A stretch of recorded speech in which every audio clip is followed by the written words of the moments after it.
మ్యూట్‌లోనే ఉన్నారండి.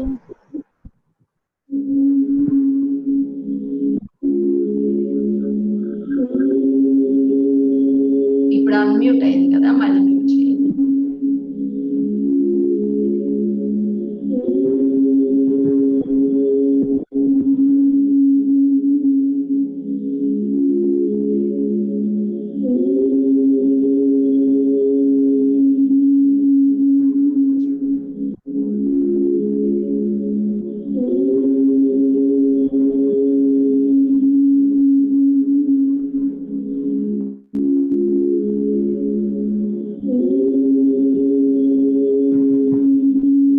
మీరు అది మ్యూట్‌లో ఉంచినా కూడా గురువుగారిది వినిపిస్తుందండి. ఆ మ్యూట్ తీయక్కర్లేదు. మీరు మ్యూట్ తీస్తే గనక గురువుగారిది వినిపించదు.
నమస్కారం గురువుగారు.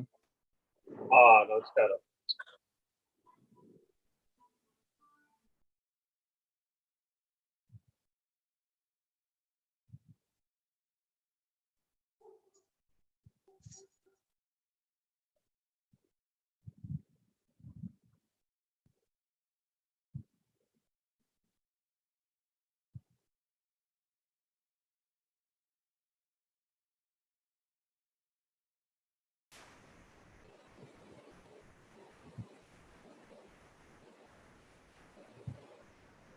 నమస్కారం గురుగారు.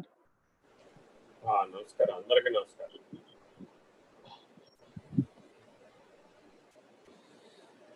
హరి ఓం శ్రీ గురుభ్యో నమః.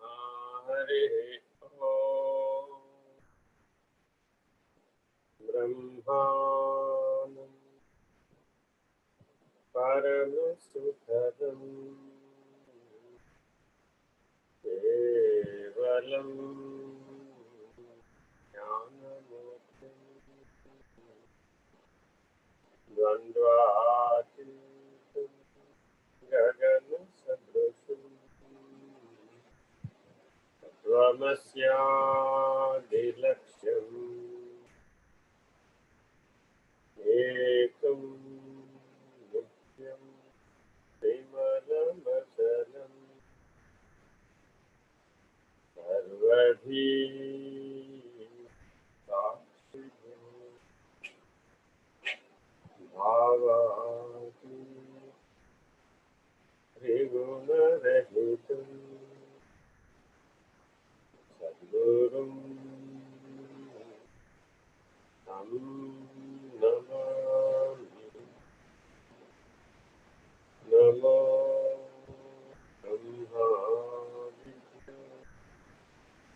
బ్రహ్మ విద్యా సంప్రదాయ కర్తృభ్యో సర్వసిద్ధ్యో మహాభ్యో నమో గురుభ్యః. సర్వోపప్లవరహిత జ్ఞానఘన సత్యగతో బ్రహ్మైవాహం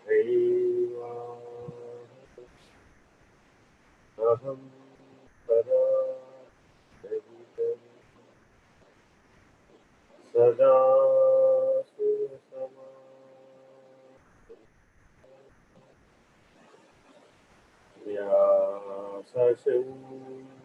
వ్యాసశంకరమధ్యమా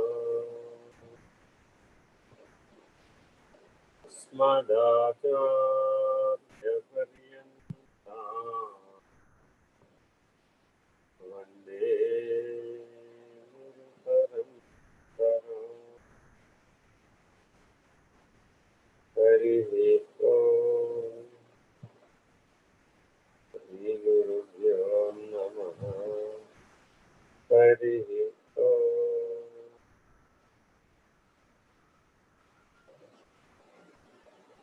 నారాయణ నారాయణ. సాయిరామ్ గురుగారు. సరే, టైం ఉన్నాయి. ఒక 2-3 నిమిషాలు ఉందండి.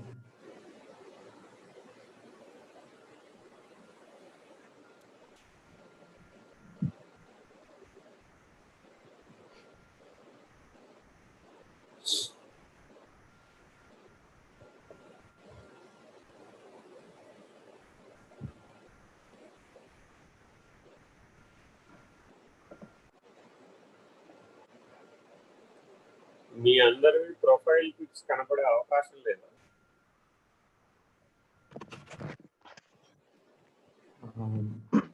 అంటే జూమ్ అకౌంట్ తో జాయిన్ అయితే ఆ అకౌంట్ లో పెట్టుకోవచ్చండి పిక్చరు. ఓకే, కొంతమంది కనపడుతుంది. అవునండి, అంటే వాళ్ళు అకౌంట్ లో సైన్ ఇన్ అయ్యి జాయిన్ అయితే కనిపిస్తుందండి.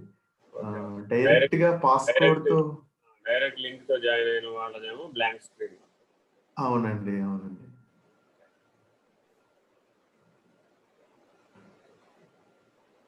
ఇప్పుడు నేను లాగిన్ అవుతున్నది కామన్ అకౌంట్ అండి, సత్సంగము అకౌంట్. అదే దానికి మేమేం పెట్టలేదు అనమాట. ఇంకా పెడతాం, మన లోగో వచ్చాక maybe we can put that. Okay.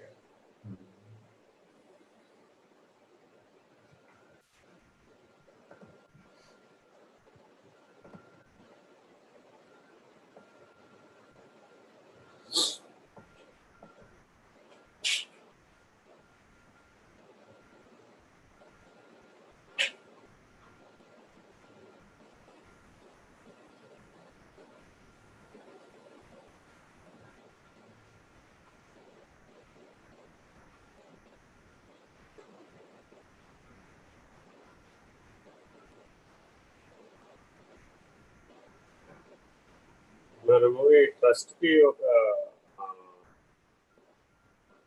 Message పెట్టాలండి. చెప్పండి. ఈ జూమ్ అకౌంట్ ద్వారా ఇప్పుడు వాళ్ళ టైటిల్ మనం వాడుకుంటున్నాం కదా. అవునండి. వాడుతున్నాం కాబట్టి let the trust enter a resolution, తీర్మానం మనకి చేస్తే రేపొద్దున ఉత్తర లీగల్ ప్రాబ్లమ్స్ లేకుండా ఉంటాయి. ఓకేనండి. ఓకే. మనం వాళ్ళ బ్రాండ్ వాడేస్తున్నాం కదా. అవునండి. బ్రాండ్ ఫర్ ది ట్రస్ట్ కదా. అవునండి. అవును. మనం అందరం ఇండివిజువల్స్, మనం ఎలా మాట్లాడుకున్నా పెద్దగా ఏం ప్రాబ్లం రాలేదు. Once they have registered A trust, మనం ప్రతిదీ వాళ్ళ రిజల్యూషన్ లో ఎంటర్ చేసి తీసుకుంటే రేపొద్దున ఎవరైనా లీగలైజ్ క్వశ్చన్స్ రైజ్ చేసి ది ట్రస్ట్ విల్ ఆన్సర్. లేకపోతే ప్రశ్నలన్నింటినీ అప్పుడు మాకు తెలియదు అంటారు అనుకోవాలి, మనం ఆన్సర్ చేయాలి. చేస్తాం ఎట్లా. We don't say that we are not responsible, but still it is a good procedure to take permission from the trust. అవునండి. అవునండి. కానీ ప్రస్తుతానికి ఇంకా ఈ జూమ్ సెషన్స్ లో చలాచలబోదు ఇంకా వాడటం లేదండి రైట్ నౌ. అదే లోగో రిజిస్టర్ చేసి వాళ్ళు లోగో మనం వాడడం మొదలు పెట్టారు. లోగో ఓకే అండి. అప్పుడు మనం చెప్పాలి కదా. అవునండి. అవునండి. తప్పకుండా. ఇప్పుడు ఇంకా మనం లోగో చివరి దశలో ఉంది, ఇవాళ రేపట్లో ఫైనలైజ్ అయిపోతుంది. అవునండి. వాళ్ళకి ఇస్తాం, వాళ్ళు రిజిస్టర్ చేసుకోమని చెప్తాం. తప్పకుండా. బ్యాంక్ అకౌంట్ కూడా ఈ వారంలో వస్తుందండి, కొందరు అడిగారు. అంటే మెయిన్ ల్యాండ్ ఆబ్లిగేషన్స్ ని క్లియర్ చేసుకోమని చెప్తున్నాను వాళ్ళు. టైటిల్ క్లారిటీ ఉండాలి కదా. అవునండి. సో టైటిల్ క్లారిటీ ఉంటే మనం అందరం డబ్బులలో వెంటనే వేయటం పెద్ద టైం ఏం పడుతుంది. అవునండి.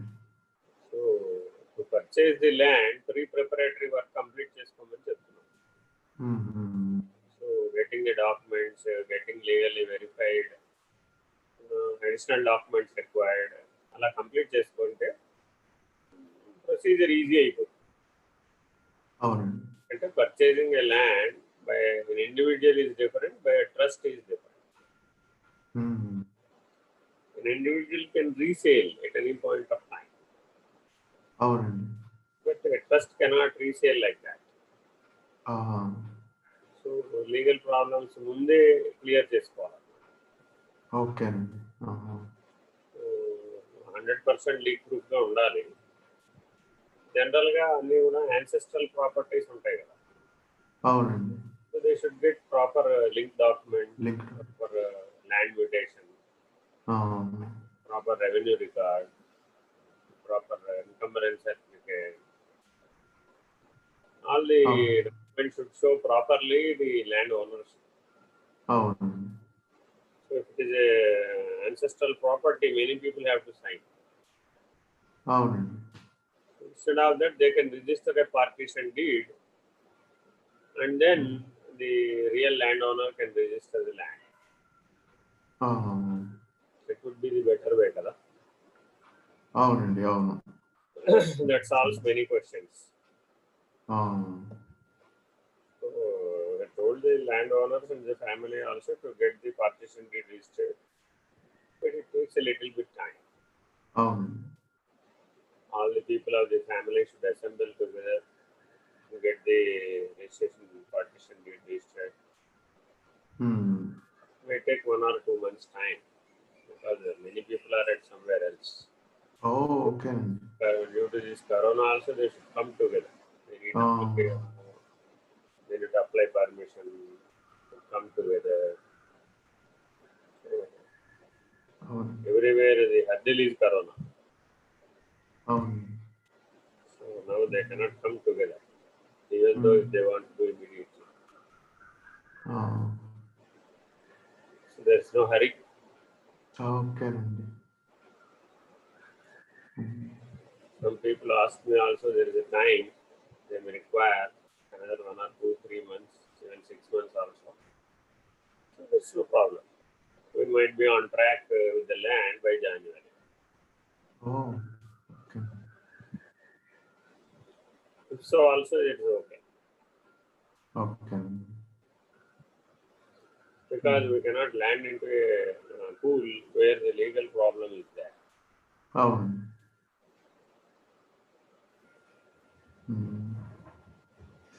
Actually, we thought the land was clear and the ownership is an individual one.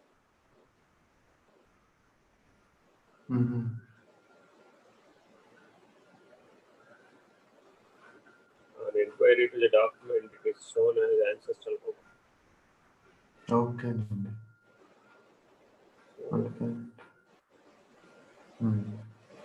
It is better to take time for the land identity clarity.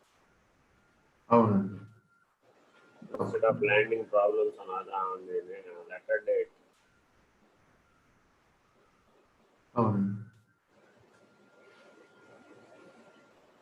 Time అయిందండి. మొదలు పెడతాం. 10వ శ్లోకం ఇంకా చిన్న పార్ట్ ఉందండి, అది చదువుతాం.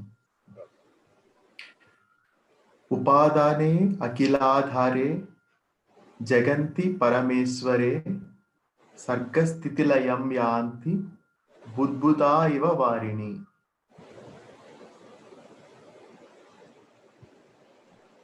ప్రపంచము నీలో ఉన్నదా, నీవు ప్రపంచంలో ఉన్నావా?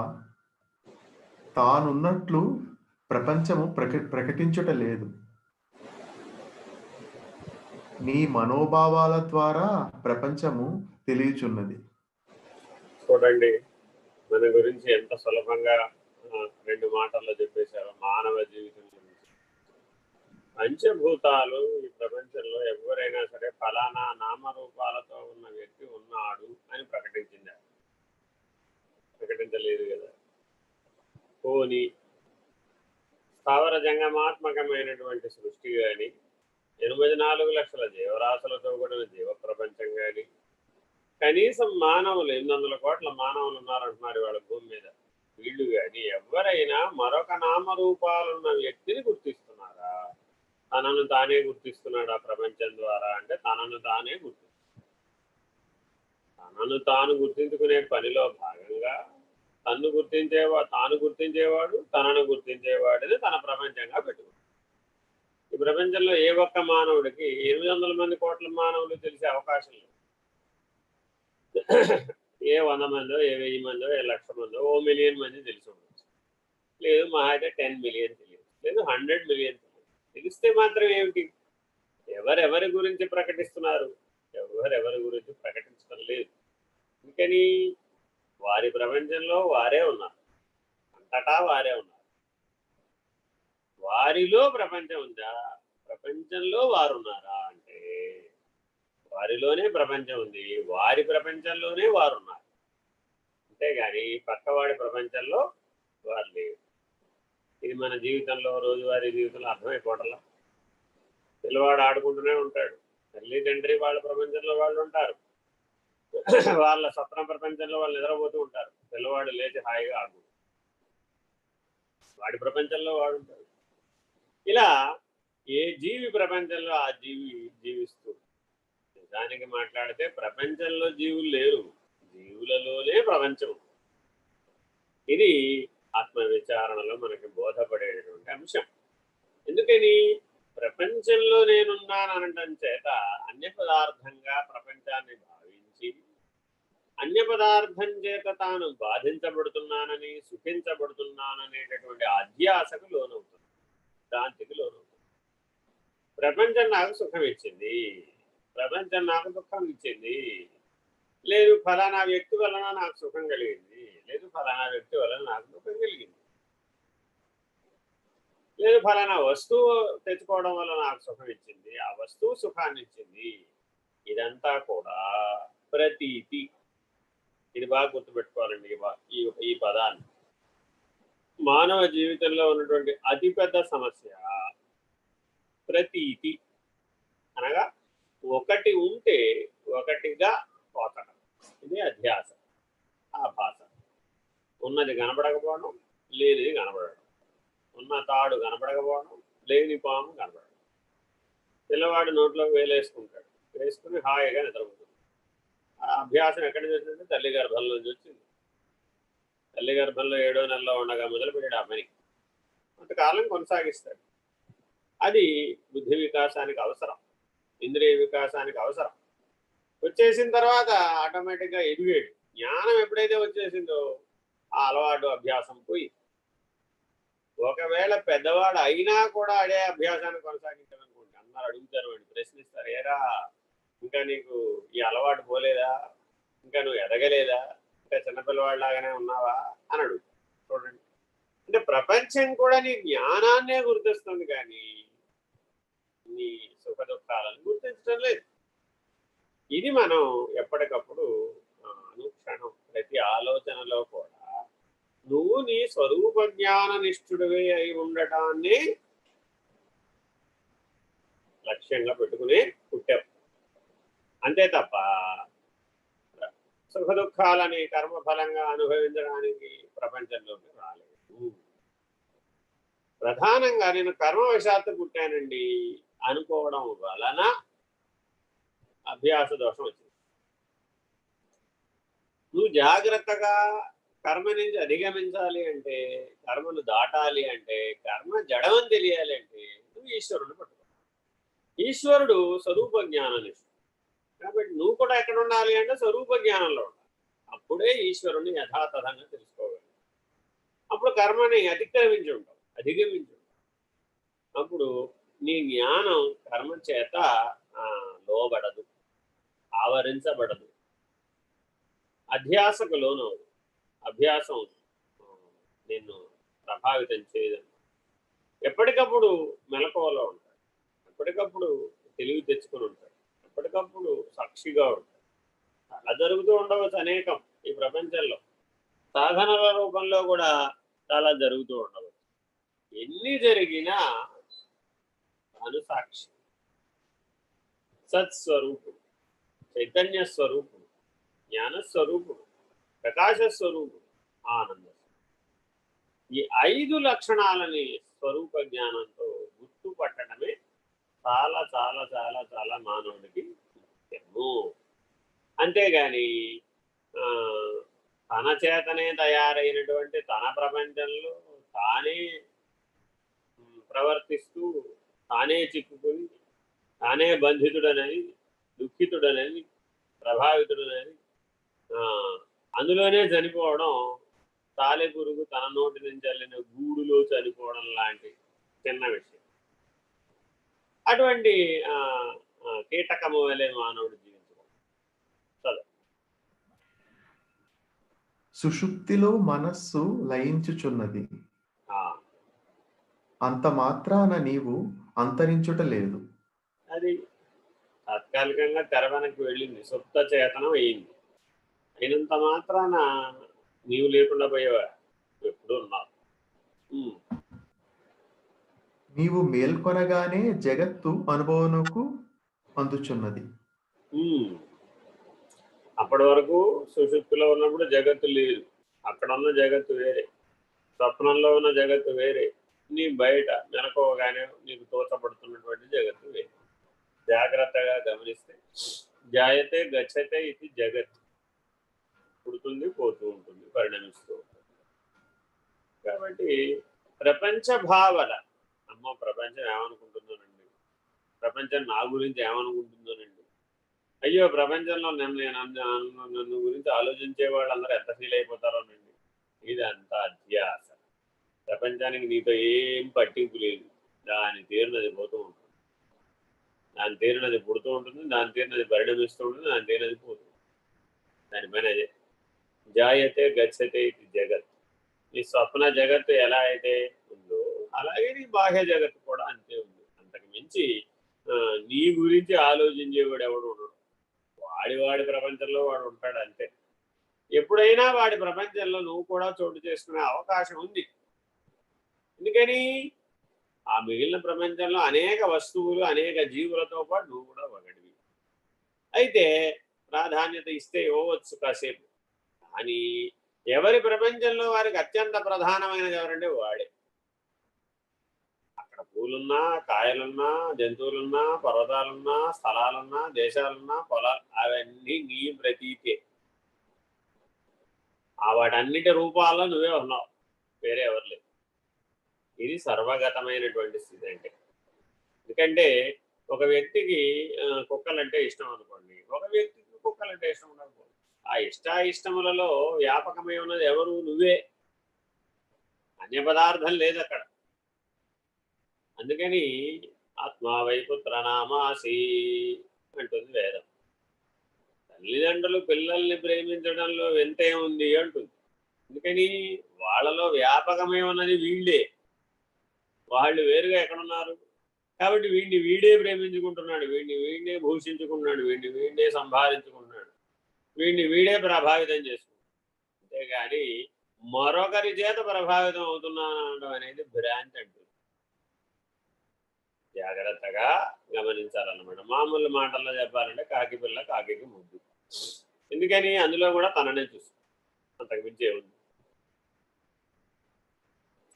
ఇలా జాగ్రత్తగా ఈ ప్రపంచానికి నీవు అధిష్టానం, అంతేగాని ప్రపంచం నువ్వు కాదు. నీ సంకల్పములే ప్రపంచమును తయారు చేయుచున్నవి. అంతే. కనుక ప్రపంచము నీలోనే ఉన్నది. Very important. ప్రపంచము గోచరించుటకు సంకల్పము కారణము. అంటే సంకల్పమే లేనప్పుడు ఏ ప్రపంచము లేదు. ఘన సుషుప్తిలో ఏదీ లేదు. చిన్న నిద్రలో లేదు, పెద్ద నిద్రలో మాత్రం ఉంటుందా? అక్కడ కూడా లేదు. సంకల్పములు చైతన్యమును ఆధారముగా చేసుకుని నడుచుచున్నవి. అంతేగాని స్వయంగా నడవలేవు కదా. అవి కూడా ఏ సంకల్పమైనా సరే చైతన్యం ఉన్నంతసేపే. చైతన్యం లేని దాని దగ్గరికి వెళ్ళి సంకల్పం ఉందా అంటే ఏం చెప్తుంది? దీనికి ఏ రకమైన కదలికలు లేవు. అన్ని కదలికలకు ఆధారము చైతన్యం. సంకల్పములు చైతన్యములో లయించినచో సంకల్పజనితమైన జగత్తు కూడా అదృశ్యమగును. సంకల్పానికి సంకల్పం వలన కనబడుతున్న ప్రపంచం. సంకల్పం అదృశ్యం కాగానే అది కూడా లేకుండా తోచినంతసేపే తోచిన ప్రపంచం. తోచుట అన్నది లేకపోతే నిస్సంకల్ప స్థితిలో ఉంటే ఏది లేదు. అందుకని మనం ఇప్పుడు ఏం ప్రయత్నం చేస్తున్నాము? అష్టాంగ యోగంలో సమాధి నిష్టలో ఉండి నిర్వికల్ప స్థితిని పొందడానికి ప్రయత్నిస్తాం, నిస్సంకల్ప స్థితిని పొందడానికి ప్రయత్నిస్తాం. యోగ మార్గం కూడా ఇదే నిస్సంకల్పం నిర్వికల్పం గురించి ప్రయత్నం చేయమంటుంది. ఎందుకని ఆ నిస్సంకల్ప నిర్వికల్పంలో ఈ ప్రపంచం లేదు, నువ్వు బాధితమయ్యే అవకాశం లేదు. ఏకోహం అంతవరకే ఉన్నాడు. బహుశ్యాం అవటల్లా ఒక్కడుగానే ఉన్నాడు. ఆ ఒక్కడుగానే ఉన్నప్పుడు స్వరూప సాక్షాత్కారమైనటువంటి స్వప్రకాశ స్వీయ చైతన్యాన్ని తాను తెలుసుకోగలిగాడు. అయితే జ్ఞాన మార్గంలో ఏం చేశాం? అంత కష్టపడక్కర్లా. ఆ బుద్ధి వికాసం ఆల్రెడీ నీకు విచారణ చేసే శక్తి కనుక ఉంటే నీవు నీ స్వరూప జ్ఞాన లక్షణాలని గుర్తుపెడితే సులభంగా నిన్ను తెలుసుకోవచ్చు. అయితే యమనియమాలు అందరికీ సమానం. ఎందుకని అంటే యోగ సమాధినిష్ట వేరుగా ఉన్నప్పటికీ జ్ఞాన సమాధినిష్ట వేరుగా. యోగ సమాధినిష్టలో స్థాయి భేదాలు చాలా ఉన్నాయి. అలాగే జ్ఞాన సమాధినిష్టలో కూడా చాలా స్థాయి భేదాలు. స్వరూప జ్ఞాననిష్ఠుడైనటువంటి వాడు అన్నింటినీ అతిక్రమించి సాక్షిగా ఉండి సామాన్య వ్యవహారాన్ని చేస్తూ వాడికి విశేష వ్యవహారం ఉండదు. ఇంకే ప్రణాళికలు ఉండవు. వాడు ఏ రకమైనటువంటి కర్తృత్వ భోక్తృత్వాలను స్వీకరించడు. వాడు ఏ రకమైనటువంటి కర్మఫలాలను స్వీకరించడు. ఎందుకని అంటే వాడికి కర్మయోగంగా మారిపోయింది, భక్తి యోగంగా మారిపోయింది, జ్ఞానం యోగంగా మారిపోయింది. ఈ యోగం అనేది అన్నింటిలో అనుస్యూతం అయిపోయింది, ప్రత్యేకంగా సాధనగా లేదనమాట. అదే అష్టాంగ యోగంలో యోగ మార్గమే ప్రత్యేకం. ప్రధానంగా అన్నింటినీ స్వాధీనపరుచుకోవడం, అన్నింటి మీద తన అధిష్టానాన్ని స్థాపితం చేయడమే అక్కడ ప్రధానం. అందుకని అక్కడ ఉన్నటువంటి జీవన విధానం వేరుగా, అక్కడ ఉన్న నియమాలు వేరుగా, అక్కడ ఉన్నటువంటి వ్యవహారం కూడా వేరుగా, ఒకప్పుడు వైపరీత్యం కూడా కనబడుతుంది అందులో. కానీ జ్ఞాన మార్గంలో అందుకని అన్నీ సామాన్యం, అన్నీ సామాన్యం, ఎందులోనూ విశేషం ఉండదు. ఎందులో అయినా సరే విశేషం ఏర్పడిందంటే అక్కడ ఏదో ఒక మిగిలిన మార్గాల యొక్క ప్రభావం కనబడుతుంది. సో జ్ఞాని యొక్క జీవితాన్ని గమనిస్తే అంతా సామాన్యంగా ఉంటుంది, ఏ రకమైన విశేషణాలు కనబడుతుంది. ఒకవేళ అథవా విశేషణాలు కనబడ్డా అది అతని కోసం కాదు, అది లోక కళ్యాణంలో ఏదో ఒక భాగమే ఉంటుంది అనమాట. ఆంతరికంలో లోపల ఒకటి జరుగుతూ ఉంటుంది. ఒకరి కోసం అతను శ్రమిస్తూ ఉంటాడు, ఒకరి ఔన్నత్యం కోసం అని శ్రమిస్తూ ఉంటాడు. ఎప్పుడూ అతని పని అంతే. జ్ఞాని పని ఏమిటయ్యా అంటే ఎప్పుడూ మరొకరి యొక్క ఆత్మ అభివృద్ధి, ఆత్మాభిలాషని పూర్తి చేయడానికి, స్వరూప జ్ఞానాన్ని పూర్తి చేయడానికి శ్రమ చేస్తూ ఉంటాడు. ఆ శ్రమ చేసే కాలంలో కొన్ని కొన్ని పనులు జరుగుతూ ఉంటాయి, అతని సంకల్పంతో పనుండదు. తర్వాత స్వరూప జ్ఞానం మళ్ళీ ఆ పని అయిపోగానే స్వస్థితిలోకి వచ్చేస్తుంది. అయితే ఇప్పుడు ఆ పని అతను చేసేటంటే చూపర్లకు చేసినట్టుగా కనబడుతుంది. కానీ భజ గోవిందంలో మనం అంటాడు, డెటిలో ముండి లుంసిద కేశ కాషాయాంబర బహుకృత వేష. మరి ఇదంతా బహుకృత వేషాలన్నీ చూపర్లకు కనబడతాయి అన్నమాట. కాసేపు ఋషి వలె అన్ని గడ్డాలు మీసాలు పెంచేసుకున్నట్టు అన్ని అని పెట్టుకున్నాడు, ఇంకోసారి పెట్టుకుంటే ఇంకోసారి అంతా గుండు పెట్టుకున్నట్టు ఇలాగ, ఇంకోసారి ఏదో వేరువేరుగా వేషాలు. ఈ వేషాలు మార్చే పని అంతా జ్ఞానికి ఉండదన్నమాట. ఈ బాహ్యమైనటువంటి ఆడంబర నిర్ణయంతో జ్ఞాన నిర్ణయం అయ్యే పనులు అనమాట. ఆయన సామాన్యంగానే ఉంటాడు. అందుకని పరమెరిగినవారు, పరం తెలిసిన తర్వాత ప్రకృతితో పనే ఉంది, ఏదో జరుగుతూ ఉంటాయి. ఆ జరిగేవి నిమిత్తంగా ఒకరికి మేలుకొలుపుగా పనిచేస్తుంది. ఆ మేలుకొలుపుని ఇవ్వడమే అతని పని, వేరే ఇంకేది. ఇలాగే ఎందుకున్నాడని అతన్ని అడగడానికి, శాసించడానికి ఒకవేళ ఎవరైనా అడిగినా అదేం పట్టించుకోడు. తన ప్రపంచంలో తాను ఉంటాడు. తను చేయవలసిన లక్ష్యమే తనకు ప్రధానం. ఎవరి మీద ప్రభావితం కావాలనుకున్నాడో వాళ్ళ మీద ప్రభావితం అవడమే ప్రధానం. ఎవరి కర్మలని రద్దు చేయాలనుకున్నాడో వాటిని రద్దు చేయడమే ప్రధానం. ఆ పని నిమిత్తమే అతను శరీరాన్ని నిలుపుకున్నాడు అంతే.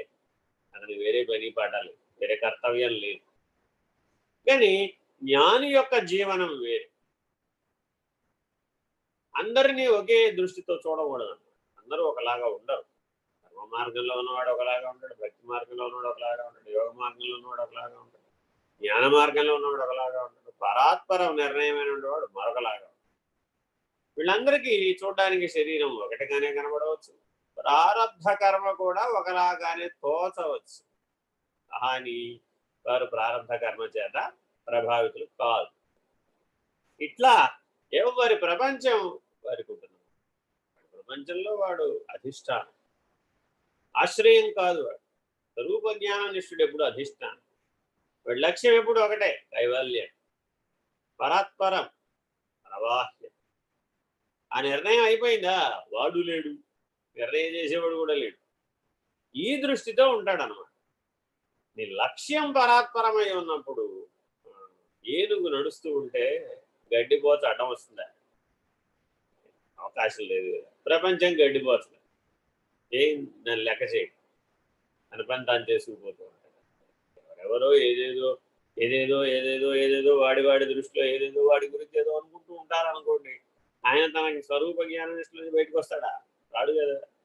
కానీ ఆయన కర్తవ్యం ప్రీ డిసైడెడ్.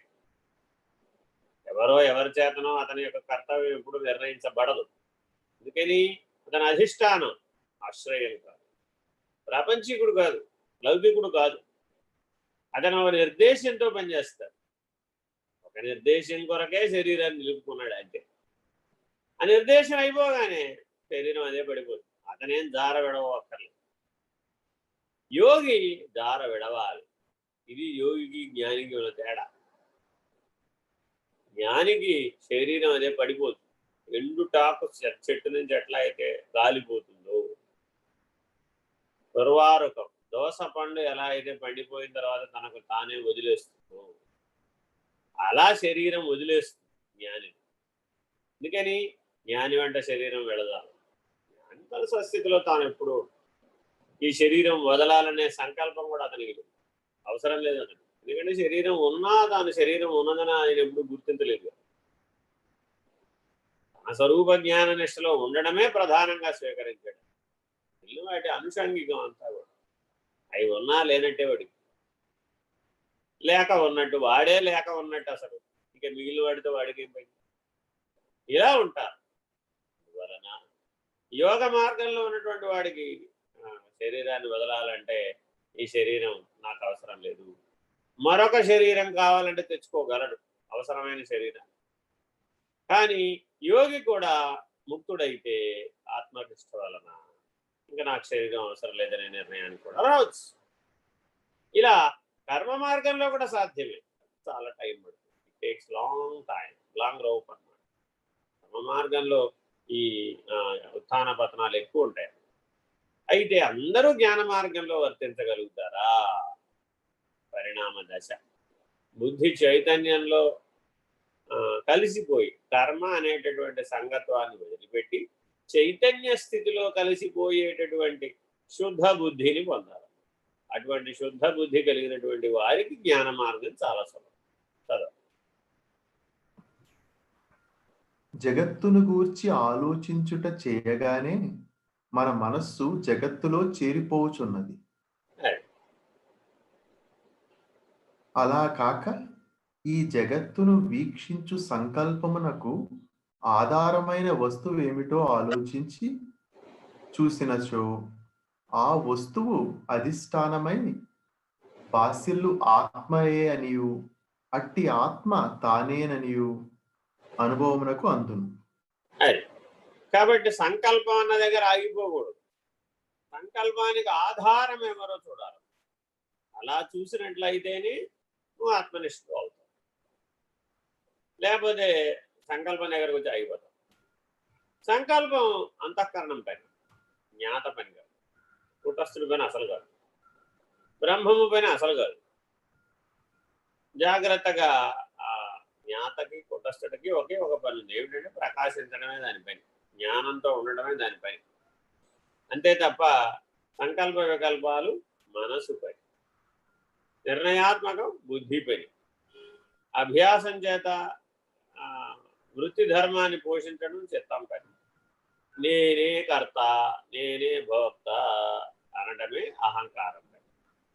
నేనే చేశాను, నేనే అనుభవించాను. ఈ రెండు నిర్ణయాలు అహంకారం పని.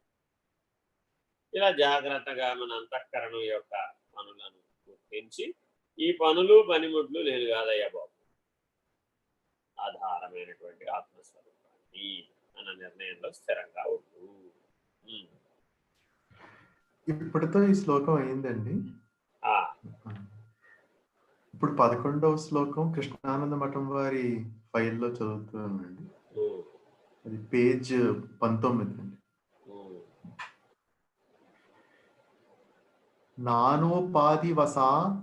నానోపాధివసాద్ ఏవ జాతి నామాశ్రమాదయః ఆత్మన్యారోపితాతోయే రసవర్ణాది భేదవత్.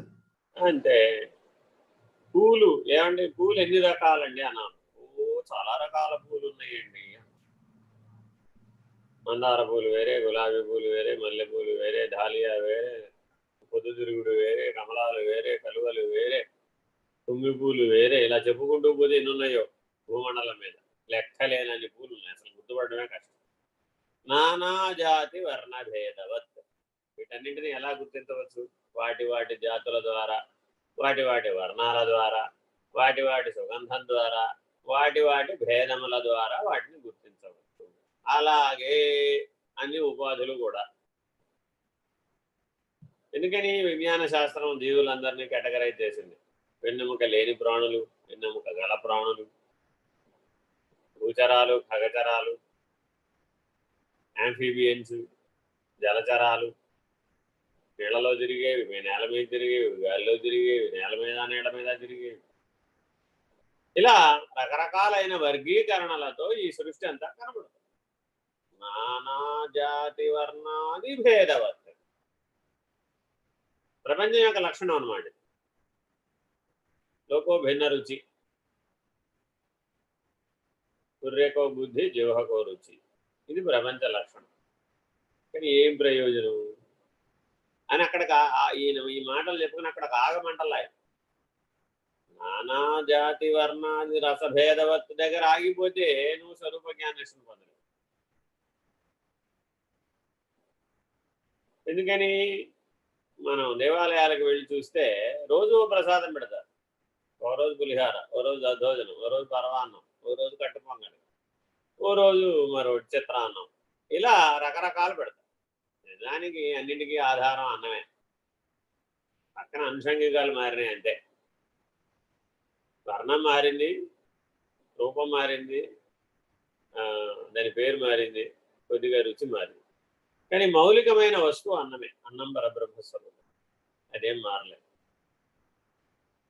ఈ సత్యాన్ని గుర్తించడం కోసమే ఆ ప్రసాదాలన్నీ అలా తయారు చేశారు, బోధిస్తున్నారు అక్కడ. ఇదే శ్లోకాన్ని దేవాలయంలో బోధిస్తారండి. మొత్తం దేవాలయాలన్నీ కూడా ఈ ఒక్క శ్లోకం మీద, ఈ సూత్రం మీద ఆధారపడి నిర్మాణం చేశారు.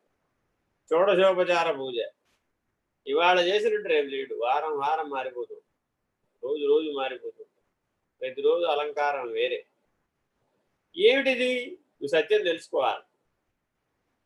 పైనున్న అలంకారం అమ్మవారు కాదు, పైనున్న అలంకారం అయ్యవారు. శివాలయానికి వెళితే షట్కాల శివ పూజల్లో ప్రతి కాలానికి మార్చేస్తారు. 6 కాలాలలో 6 రకాలుగా కనబడతాడు శివుడు, 6 అలంకారాల్లో కనబడతాడు. మరి జాగ్రత్తగా గమనిస్తే మరి ఇప్పుడు ఏమిటయ్యా అంటే అలంకారం కాదు, అది బాహ్యం, నువ్వు పరబాహ్యం. చూడండి, మానవుడి లక్ష్యం పరబాహ్యం, కానీ ఉన్నదేమో బాహ్యం. ఈ బాహ్యం నువ్వు కాదని చెప్పడమే ఈ శ్లోకం యొక్క లక్ష్యం. చదవండి. కార్యకారణములతో అనేకం కల్పించుకొని జగత్తు సత్యమన్నట్లు వాపోతుంటాడు జీవుడు. అంటే పొద్దున పూట పూజలు చేసేటప్పుడు ఒకలాగా అలంకారం చేస్తాడు, అయిపోయింది. తర్వాత ఆఫీస్కి వెళ్ళేటప్పుడు ఒకలాగా అలంకారం చేస్తాడు, వెళ్ళాడు, అక్కడేవో కార్యక్రమాలు చేస్తాడు, మళ్ళీ వచ్చాడు. ఇంటికి రాగానే తండ్రిగా తన పాత్ర తాను పోషించాడు, ఆ ఆఫీసు అవన్నీ తీసి పక్కకు పెట్టేశాడు. మళ్ళా తండ్రిగా పిల్లల్ని సంరక్షించాడు. మళ్ళీ ఏం చేశాడు, కాసేపు ఆగితే అన్నీ తీసేసి విశ్రాంతికి సిద్ధపడి మరో రకమైనటువంటి పద్ధతిగా ఏర్పడు. ఇలా రోజువారీ జీవితంలో పాత్రోచితమైనటువంటి పద్ధతులలో అనేక అలంకారాలు చేసుకున్నావు నువ్వు కూడా. ఇప్పుడు ఈ అలంకారాలే నువ్వా? తెల్ల బట్టలు వేసుకుంటేనే గురువు గారు, ఎర్ర బట్టలు వేసుకుంటేనే గురువు గారు అన్నారు అనుకోండి, దోషం లేదండి. అలంకారాన్ని గురువుగా భావించలేదు. ఇదే ఈశ్వరచంద్ర విద్యాసాగర్ గారు, మహానుభావుడు, పండితుడు, బ్రిటిష్ వారిని నిరసించింది. కోట్ వేసుకున్న వాళ్ళకే లోపలికి పర్మిషన్ అన్నారు, కోట్ వేసుకోకుండా వెళ్ళాడు. ఆయనకి, ఆయన విద్వత్తుకి, ఆయన పాండిత్యానికి, ఆయన యొక్క ప్రతిభకి, ఆయన జ్ఞానానికి ఏం గుర్తింపు లేదు, కోటుకే గుర్తింపు. వాడు రానివ్వలేదు. సరే మళ్ళా కోట్ వేసుకెళ్తాడు. లోపలికి వెళ్ళి కోట్ అక్కడ పెట్టి, అక్కడ పెట్టినటువంటి ఆహార పదార్థాలన్నీ ఆ కోటుకి పెడుతుంది. అందరూ ఈయన వింత ప్రవర్తన చూసి అడుగుతారు, అవునయ్యా ఇది జ్ఞానుల సమావేశం కాదు, ఇది కోట్ల సమావేశం, వస్త్రాల సమావేశం, ఇక్కడ మనుషులు లేరు, కోట్లే ఉన్నాయంట. అలాగే మానవ జీవితం మొత్తం మీద ప్రతి సందర్భంలో సందర్భోచితమైనటువంటి వస్త్రాలంకారం చేసుకోవడానికి మానవుడు పడే తిప్పలు అన్నీ ఇన్ని కాదు. ఈ అలంకారమే తాను అనుకున్నాడు. ఎలా అవుతాడండి? సాధ్యపడదు కదా. ఒక ఆవిడ మంచంలో పడింది. ఆవిడ జీవిత కాలంలో చాలా పట్టు చీరలు సంపాదించింది. ఏం చేద్దాం, లేచి కట్టుకోలేదు. సరే కొంతకాలం ఏం చేసింది, ఆ చీరలన్నీ రోజుకో చీర పైన కప్పమని అడుగుతుంది. సరే అడిగి ఏం జరిగినప్పుడు అడిగితే అవి కట్టుకున్నట్టుగా భావించిందంటే, నిజానికి ఆవిడ లేవలేదు, కట్టుకోలేదు. సరే అలా కొంతకాలం జరిగింది. ఇంకా తర్వాత ఏమైపోయింది, దాని మీద వ్యామోహం పోయింది, తాను ధరించలేదని అర్థమైపోయింది, అశక్తత వచ్చేసిందని తెలిసిపోయింది. ఒక్కొక్క చీర కనబడి వారందరికీ దానం చేసి పడేసి. ఎందుకని అలా అన్నా పుణ్యం సంపాదించవచ్చు. సరే అది అయిపోయింది, ఆ దశ కూడా అయిపోయింది. ఇంకా తర్వాత దశ శరీరాన్ని వదిలిపెట్టడం, అదే తర్వాత దశ. శరీరమే ఒక అలంకారం, ఇది ఈ అలంకారాన్ని వదిలిపెట్టక తప్పదు. ఎందుకని వాసాంశ జీర్ణాన్ని యథా విహాయ నవాణి గృహ్ణాతి నరోపరాణి తథా శరీరాన్ని విహాయ జీర్ణ అన్యాని సంయామి నవాణి దేహి. తిరిగిపోయిన వస్త్రమును మానవుడు ఎట్లు వదిలిపెడుతున్నాడు, జీవుడు ఎట్లా వదిలిపెడుతున్నాడు, కొత్త వస్త్రంలాగా కొత్త శరీరాన్ని ఎట్లా ధరిస్తున్నాడో అలా జరిగిపోతుందయా జనన మరణ చక్రం, జన్మ కర్మ చక్రం. ఇంతోటి దానికి ఇంత అలంకారం గురించి బుర్ర బదలు కొట్టుకునేలా ఆలోచించాలా వద్దా? ఎందుకనంటే ప్రతి చోట ఏ పీఠాలకు వెళ్ళినా, ఏ ఆశ్రమాలకు వెళ్ళినా ఇవాళ స్వామీజీ ఎలా ఉన్నారండి, ఇవాళ స్వామీజీ బాగా ఉత్సాహంగా ఉన్నారు, ఇవాళ స్వామీజీ బాగా అందంగా ఉన్నారు, ఇవాళ స్వామీజీ బాగా అలంకారం చేసుకున్నారు. ఇలా రకరకాలైనటువంటి బాహ్యమైనటువంటి పరిస్థితుల్లోనే గురువుని తెలుసుకునే పద్ధతిగా మానవులు జీవిస్తూ ఉన్నారు. మరి ఈ అలంకారమే సత్యమా? ఆలోచించాలి. నానావర్ణాది జాతి భేదవత్, ఈ సూత్రాన్ని బాగా విశ్లేషించు. అందులో ఎక్కడో నువ్వు ప్రతి ఒక్క దాంట్లో కలిసిపోతావు. వర్ణంలో గాని, అలంకారంలో గాని, జాతిలో గాని, రూపంలో గాని, నామంలో గాని 8 రకాలు ఉన్నాయి. ఇట్లా అష్టమదములు అన్నారు. ఈ అష్టమదములు నీ లోపల పనిచేస్తావు. నిజానికి అరిషడ్ వర్గాల యొక్క మూల రూపం, మౌలిక రూపం అష్టమదాలు. లోపల ఆ 8 పని చేయబట్టే బయట ఈ అరిషడ్ వర్గాలు పనిచేస్తాయి.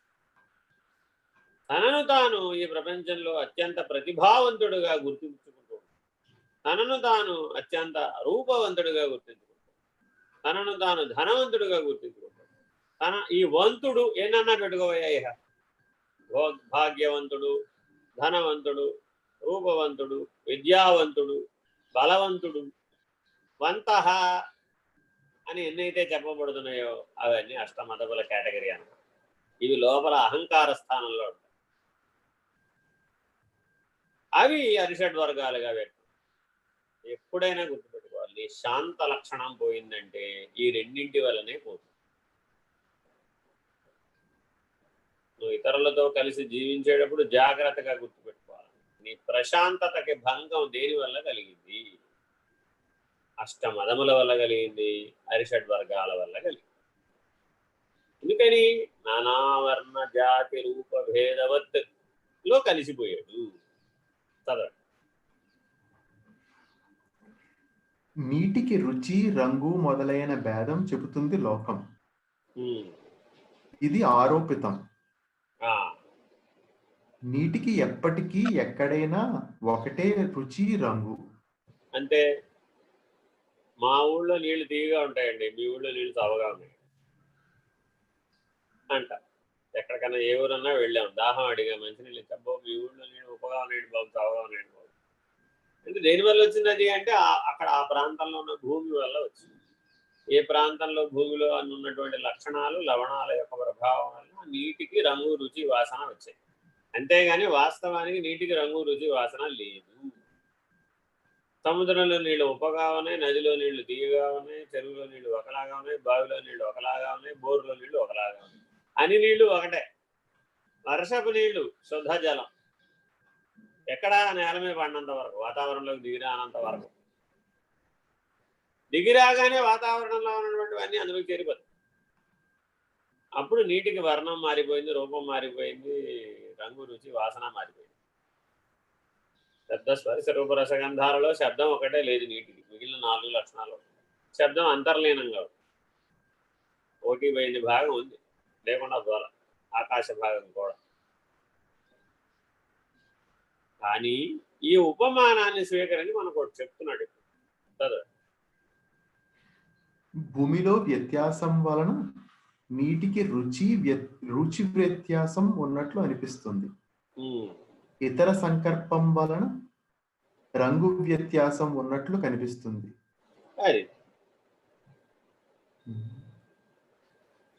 సంస్కార వ్యత్యాసం వలన జీవుడు 84 లక్షల జీవరాశుల జన్మలను ఎత్తుతాడు. చూడండి, అత్యంత ముఖ్యమైనటువంటి సూత్రం అండి, అండర్లైన్ 10 times. సంస్కార భేదం చేతనే 84 లక్షల జీవరాశులలో జన్మిస్తుంది. Very very very important. జీవుడు ఒకటే, జీవము ఒకటే, జన్మ వేరుగా ఉండవచ్చు. ఒకసారి పొట్టిగా పుట్టచ్చు, ఒకసారి పొడుగ్గా పుట్టచ్చు, ఒకసారి నల్లగా పుట్టచ్చు, ఒకసారి తెల్లగా పుట్టచ్చు, ఒకసారి అడవిలో పుట్టచ్చు, ఒకసారి నగరంలో పుట్టచ్చు, ఒకసారి విద్యావంతులుగా పుట్టచ్చు, ఒకసారి అవిద్యగా అజ్ఞానంగా అనాగరికంగా జీవించవచ్చు.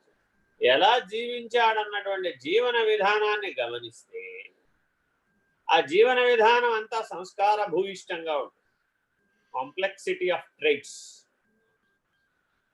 ఈ సంస్కార భూయిష్టమైనటువంటి ఈ జన్మని ఎంతకాలం తీసుకుంటూ ఉండాలి అన్నది మానవుడి యొక్క ప్రశ్న.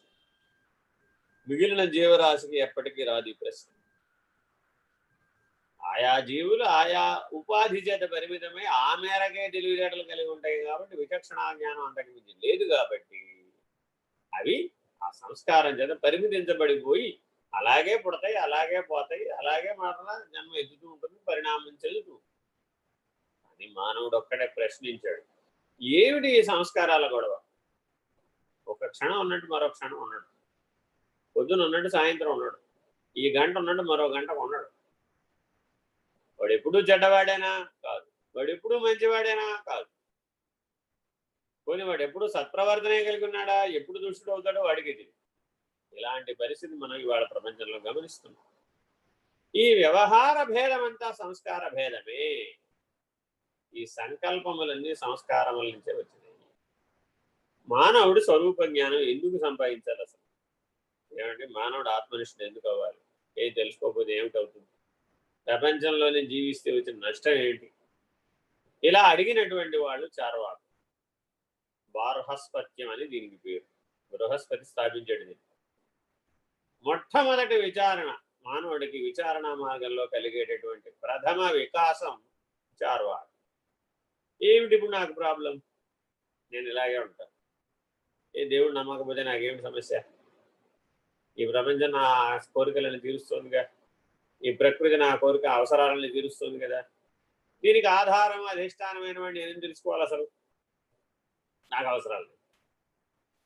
ఈ చార్వాక నిర్ణయాన్ని, ఈ బార్హస్పత్య మతాన్ని కొంతకాలం భారతదేశం సనాతన ధర్మం ఈనాటికి కూడా సనాతన ధర్మం దీన్ని ఒప్పుకుంటుంది. రే బాబు, మేము ఎప్పుడో లక్షలాది సంవత్సరాల క్రితం ఇక్కడ మొదలయ్యాం, ఇవాళ చెప్పడం కాదు. ఎందుకని? ఇది పదార్థ విజ్ఞానానికి ముడిపడి ఉన్నటువంటి విషయం.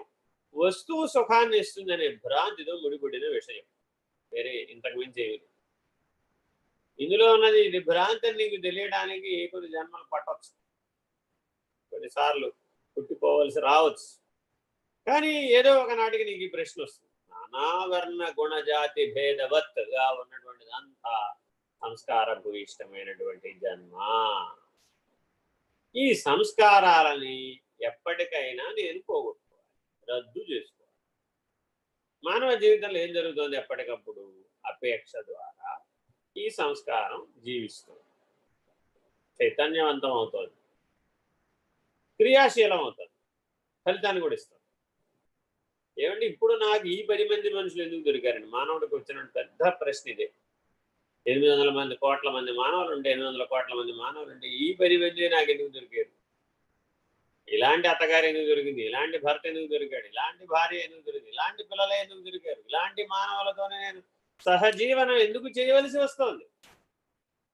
ఆ రకమైన సంస్కార బలం నీలో ఉంది కాబట్టి. As simple as it. Answer స్ట్రైట్గా చెప్పింది స్వరూప జ్ఞానం. ఏ రకమైన సంస్కార భావజాలం నీలో ఉంటే ఆ రకమైనటువంటి మనుషులతో నువ్వు జీవించాలి. ఏమంటే ఆ రకమైన మనుషులు అంటే ఏంటండి? అయితే వ్యతిరేకం, లేకపోతే అనుకో. ఈ రెండే ఉంటాయి సంస్కారాల్లో. మూడోది ఉంటుంది తటస్థం. ఎక్కడెక్కడైతే నువ్వు తటస్థంగా ఉంటావో అక్కడ స్వరూప జ్ఞానం ఉంటుంది. ఎక్కడెక్కడైతే అనుకూల వ్యతిరేకాలు ఉంటాయో అక్కడ రాగద్వేషాలు. ఇది సంస్కారాలంటే, వేరే ఏమి లేదు. అదేమిటోనండి, ఆయన అంతా బాగానే ఉంటాడు ఆ ఒక్క విషయంలో తప్ప. అదేమిటోనండి, ఆయన నాతో తప్ప మిగిలిన వాళ్ళందరితో బాగానే ఉంటాడు. ఇలాంటి సమస్యలు మానవ సంబంధాల్లో అనేక చోట్ల వింటూ ఉంటాయి. అందుకని ఆయా ఇద్దరు జీవుల మధ్య వ్యతిరేక సంస్కారం. ఒకరిని చూడగానే ఒకరికి ఆ లోపల ఉన్న సూక్ష్మ శరీరంలో సంస్కార బీజములు చైతన్యవంతమవుతాయి. పూర్వ ద్వేష వైరాన్ని ముందుకు తీసుకొస్తాయి. అలాగే ఎవరో కనబడడు వాడెవడో కూడా, కానీ వాడిని ప్రేమిస్తూ ఉంటాడు, అనురాగంతో వ్యవహరిస్తూ ఉంటాడు. వాడు అసలు ఎలా ఉంటాడో కూడా తెలియదు, కానీ వాడిని ప్రేమిస్తూ ఉంటాడు.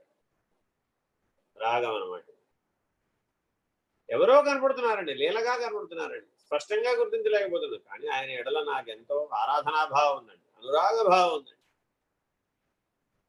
తల్లి గర్భంలో ఉన్న పిల్లవాడు తల్లికి కనపడలేదు, ఇంకా 9 నెలలు ఉన్నాడు, కానీ తల్లి యొక్క భావనామయ ప్రపంచంలో ఉన్నాడు.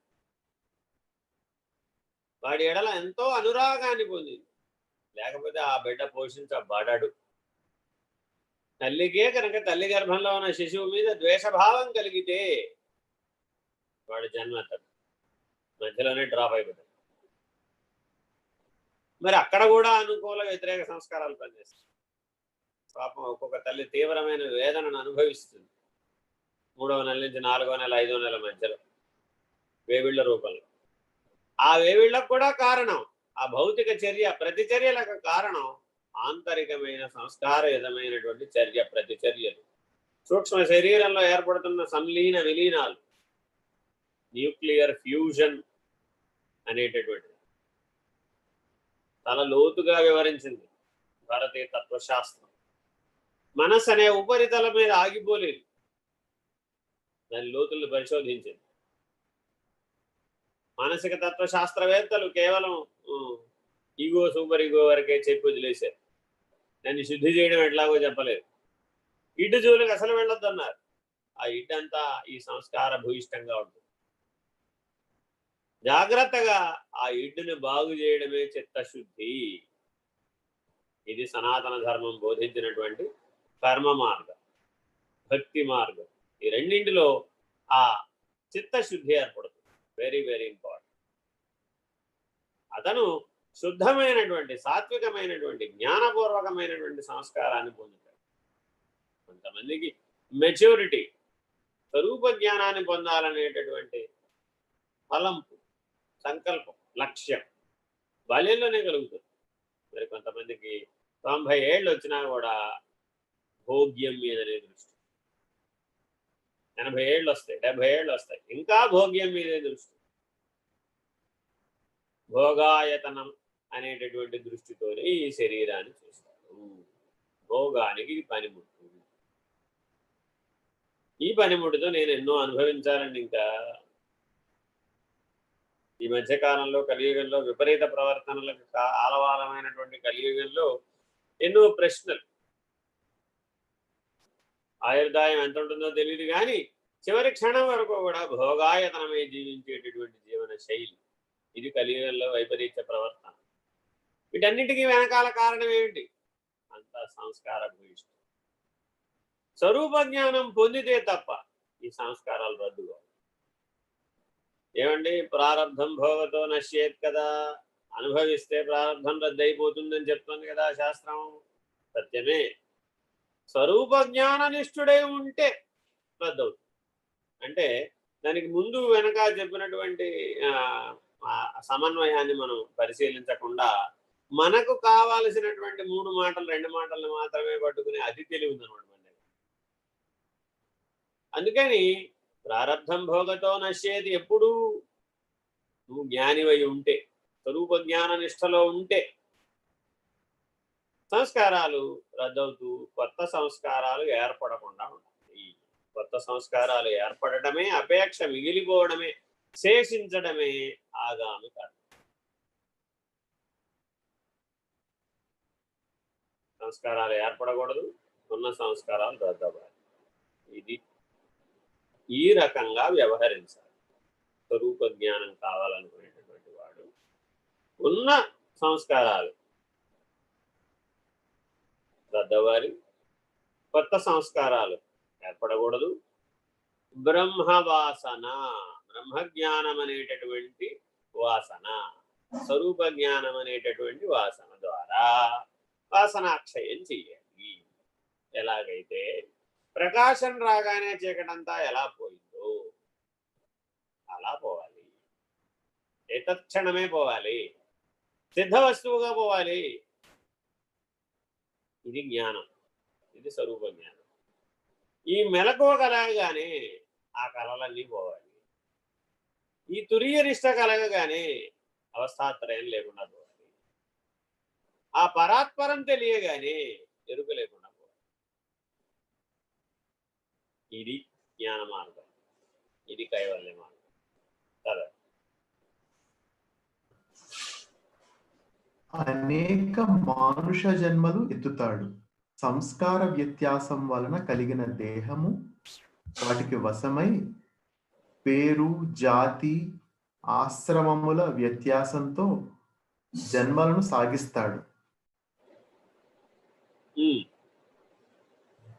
ఏ విషయం నుండైనా, ఏ జన్మ నుండైనా సత్ చైతన్య ప్రకాశ జ్ఞాన ఆనందములను ఆధ్యాత్మిక లక్షణములతోనే బయటపడుతున్నాడు. Very important.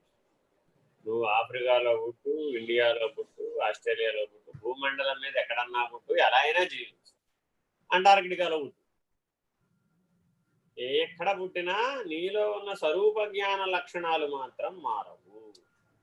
భాషా భేదం ఉండవచ్చు, వృత్తి భేదం ఉండవచ్చు, వ్యవహార భేదం ఉండవచ్చు, రూప భేదం ఉండవచ్చు, నామ భేదం ఉండవచ్చు, జీవన భేదం ఉండవచ్చు, అనుభవ భేదం ఉండవచ్చు. కానీ స్వరూప జ్ఞాన నిష్టలో ఉన్నటువంటి సత్యస్వరూపుడను, చైతన్య స్వరూపుడను, జ్ఞానస్వరూపుడను, ప్రకాశ స్వరూపుడను, ఆనంద స్వరూపుడను అనేటటువంటి 5 లక్షణాలు మాత్రం ఎక్కడా ఏ మానవుడికి మారవు, ఏ జీవికి కూడా మారవు. కానీ అది గుర్తించలేదు, మానవుడు గుర్తించగలడు, అంతే తేడా. అధికో విశేష జ్ఞాన. మానవుడి యొక్క గొప్పదనం ఏమిటయ్యా అంటే వాటికంటే నీకు జ్ఞానం ఎక్కువ ఉంది, విచక్షణా జ్ఞానం ఎక్కువ ఉంది. తద్వారా నువ్వు స్వరూప జ్ఞానాన్ని గుర్తుపట్టు. అంతేగాని భేదములుగా కనపడుతున్న నానా రూప వర్ణ జాతి వ్యవహార భేదములలో చిక్కుకోకు. చదవండి. జాతి నామాశ్రమములు తోడు రావడం లేదు. అది నీ చిన్న నిద్రలోనే నీ జాతి లేదు, నీ పేరు లేదు, నీ ఆశ్రమం లేదు, నీ ప్రపంచం లేదు, నీ వ్యవహారం లేదు. నువ్వు ఎక్కడున్నావో, నీ శరీరం ఎలా ఉందో కూడా నీకే తెలియదు, నువ్వెలా ఉన్నావో నీకే తెలియదు. అటువంటిది పెద్ద నిద్రలో మాత్రం ఎలా వస్తుంది? చాలా భ్రాంతులు ఏర్పడతాయి. అబ్బో, నన్ను ఈ ప్రపంచంలో ఎంతమంది ఫాలో అవుతున్నారో. ఇవాళ అందరికీ కలియుగంలో వచ్చిన చిక్కు ఇదే. ఎన్ని లైక్లు, ఎన్ని డిస్లైక్లు, ఎన్ని ఫాలోయింగ్లు. సామాజిక మాధ్యమాల ద్వారా అందరికీ వచ్చినటువంటి సమస్య అనమాట. ఎన్ని కామెంట్లు, ఎన్ని విమర్శలు, ఎన్ని మానవమానములు, ఇవే లెక్క. దొడిది రాత్రి దాకా వీడి గోలంతా ఇది.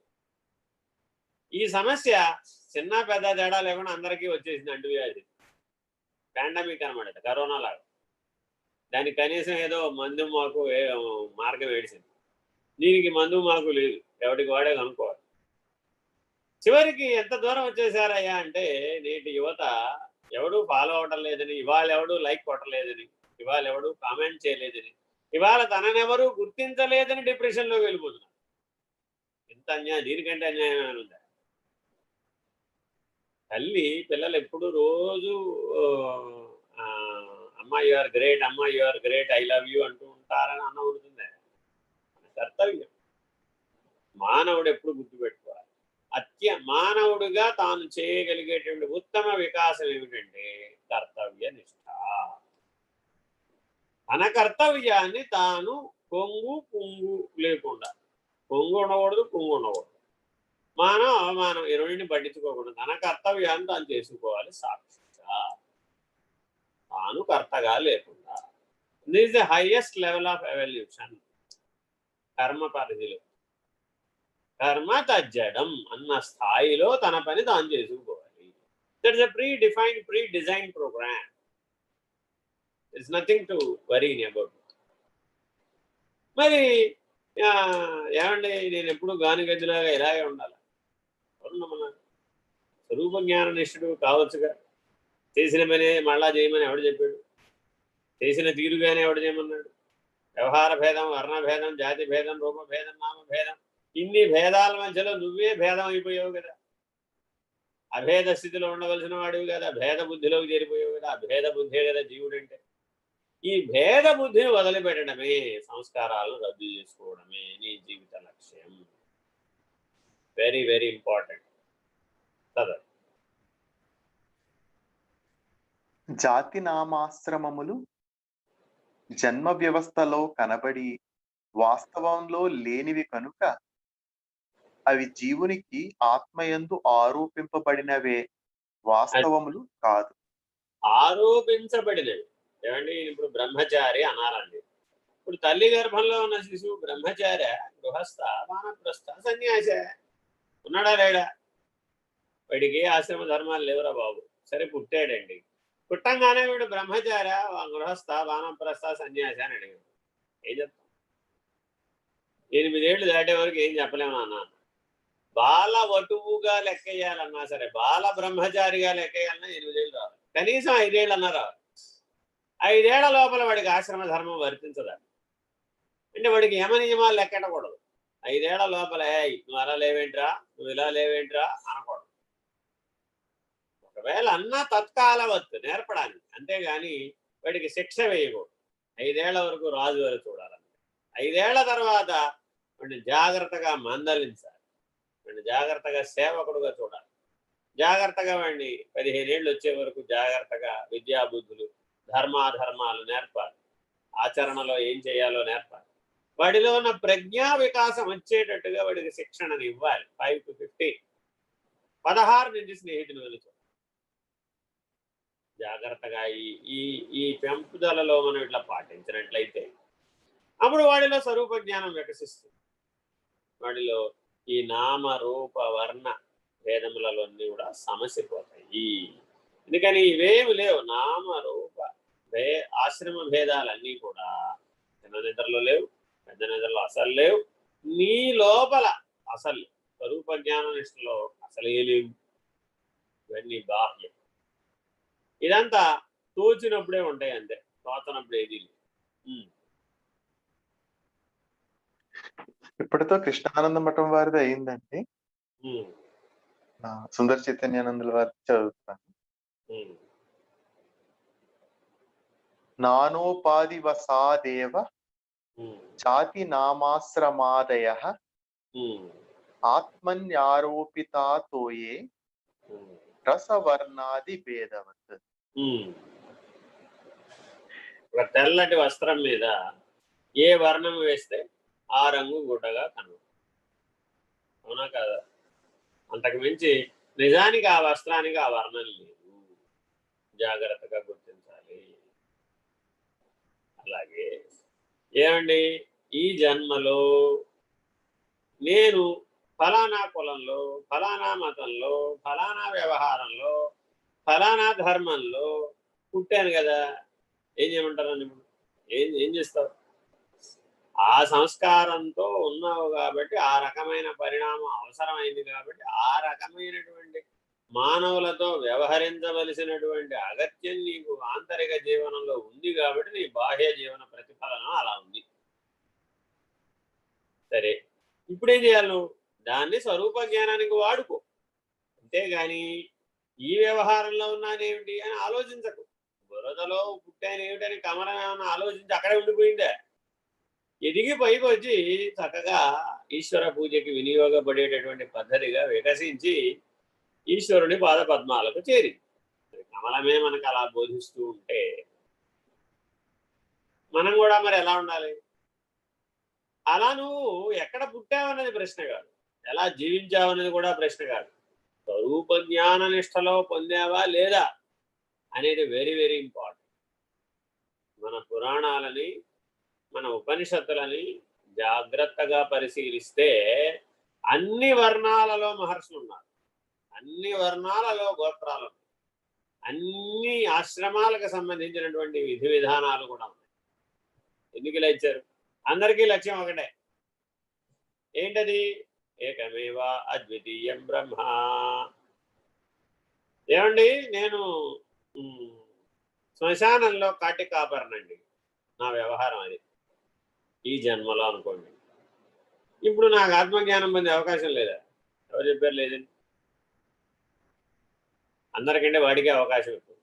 పరమహంస అంటారు, సాధకులందరూ అసలు సాధకుడు సాధన చతుష్టయ సంపత్తిని సంపాదించాలంటే ఒక రోజంతా శ్మశానంలో ఉంటారు, తొందరగా వచ్చేస్తున్నప్పుడు సాధన చతుష్టయ సంపత్తి ఉన్న సత్యం తెలిసిపోతుంది.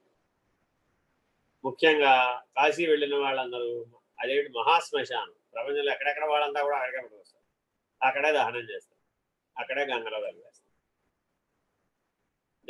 అసలు ఆ జీవితం అంటే ఎంత అశాశ్వతం అనేది కాశీలో నిర్ణయం అయిపోతుంది. విశ్వేశ్వరుడే సత్యం, విశ్వం అసత్యం అనేది బోధపరిచేటటువంటి మోక్ష క్షేత్రం కాశీ. అందుకని దానికి ముక్తి క్షేత్రం అని, మోక్ష క్షేత్రం అని పేరు. ఏమిటి అక్కడ చెప్పేది? విశ్వేశ్వరుడే సత్యం, విశ్వం అసత్యం. ఈ సత్యం బోధపడుతుంది. కాశీ వెళ్ళొచ్చానండి అంటాడు, ఈ సత్యం బోధపడలేదు అనుకోండి, మరి ఏం ప్రయోజనం? ఈ సత్యాన్ని నువ్వు నీ ఆజ్ఞాచక్రంలో నిష్ఠుడవై ఉన్నప్పుడు, సదా భూమధ్యంలో నిలబడి ఉన్నప్పుడు, సాక్షిగా ఉన్నప్పుడు కూడా నీవు పొందవచ్చు.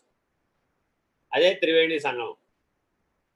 అంతర్సుషుమ్న, బాహ్య సుషుమ్న, అంతర్ ఎడా పింగళ, బాహ్య ఎడా పింగళ, భూమధ్య స్థానంలో సంగమ స్థానం. అందుకని సాధకుడు ఎప్పుడు దృష్టిని భూమధ్యంలో నిలబెట్టి ఉంచి సాక్షిగా ఉండాలి అని చెప్తూ ఉంటాడు. ఈ దృష్టితో చూడు, అప్పుడు ఏమైంది? నువ్వు ఏం వ్యవహారం చేసేవాడే కాదు, స్వరూప జ్ఞాన నిష్ఠుడు అవునా కాదా అన్నదే ప్రధానం. అదే మనీషా పంచకం.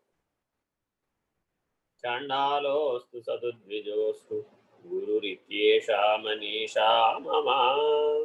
అతను ఎవడనేది అనవసరం, ఏం చేస్తున్నాడనేది అంతకంటే అనవసరం. అతను ఈ జన్మలో ఏం చేశాడు అసలు అవసరం లేదు, ఎక్కడ పుట్టాడు అది అంతకంటే అనవసరం. కానీ స్వరూప జ్ఞాన నిష్ఠుడు అవునా కాదా అన్నదే ప్రధానం. బ్రహ్మజ్ఞాని అవునా కాదా? బ్రహ్మజ్ఞాని గనక అయితే, మహర్షి గనక అయితే అతను ఎవరైనా వందనీయుడే.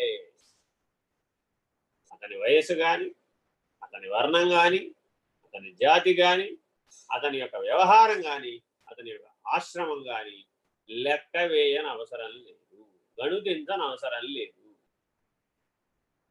ఇదే అంశాన్ని భారత రాజ్యాంగం తన యొక్క ప్రియాంబుల్లో రాసింది.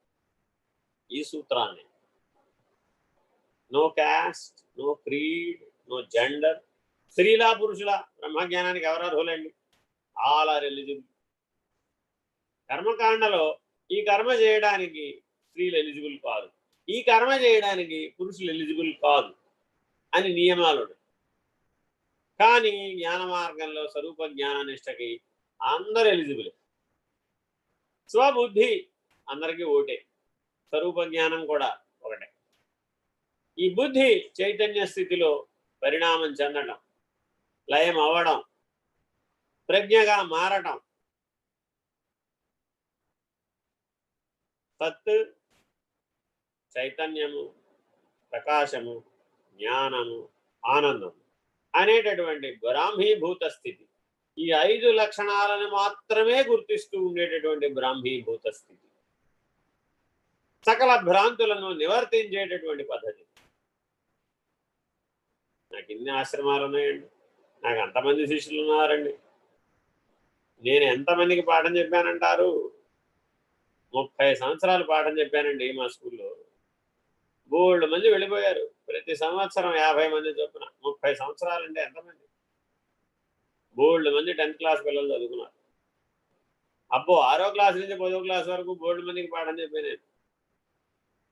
క్లాసుకి 50 మంది చెప్పులు లెక్కేస్తే సంవత్సరానికి 300 మందికి పాఠం చెప్పాను, 30 సంవత్సరాలు చెప్పాను. అట్లా ఇలా లెక్కలు వేసుకున్నాం అనుకోండి, ఏమిటి ప్రయోజనం? కాబట్టి నీ చేష్టల ద్వారా, నీ వ్యవహారం ద్వారా, నీ కర్తృత్వ భావం ద్వారా నీకు సంస్కారములు బలపడిపోతున్నాయి, గుణ సంగత్వం ద్వారా బలపడిపోతున్నాయి. ఎప్పుడు 3 గుణాలకి లోనవ్వకుండాను, ప్రకృతికి లోనవ్వకుండా, ప్రకృతి అంటే 3 గుణాలు, వేరే లేదు. గుణత్రయం, శక్తిత్రయం అంతే. ఇచ్ఛాశక్తి, క్రియాశక్తి, జ్ఞానశక్తి, సత్వగుణం, రజోగుణం, తమగుణం. సృష్టి స్థితి లయం, దానికి ఆధారమైనటువంటి బ్రహ్మ, విష్ణు, రుద్రుడు. ఇంతే, ఇదే సమిష్టి. వ్యష్టి మెలకువ, కళ, నిద్ర, జన్మ, జర, మరణం, ఆకలి, దప్పిక, నిద్ర. ఇక్కడ కూడా అంతే. ఇదంతా వ్యష్టి, అది సమిష్టి. వీటన్నింటికి ఆధారంగా ఉన్న స్వరూప జ్ఞానం ఒకటే, అది బ్రహ్మ. బ్రహ్మమే జగత్తుగా కనబడుతుంది. కనబడుతున్న జగత్తును చూసి బ్రహ్మనిష్ఠుడవు కా అనేదే స్వరూప జ్ఞాన ఉపదేశం.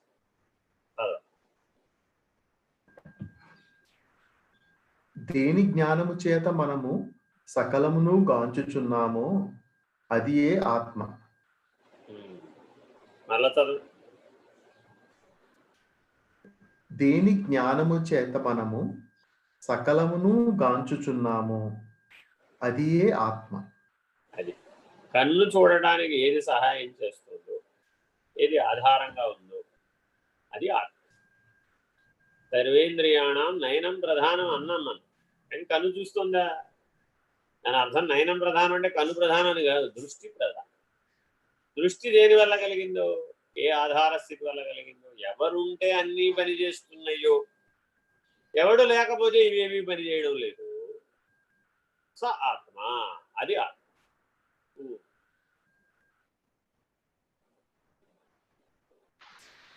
సర్వదేహాలలో ప్రకాశించు జ్ఞాన ద్యుతి ఈ ఆత్మయే.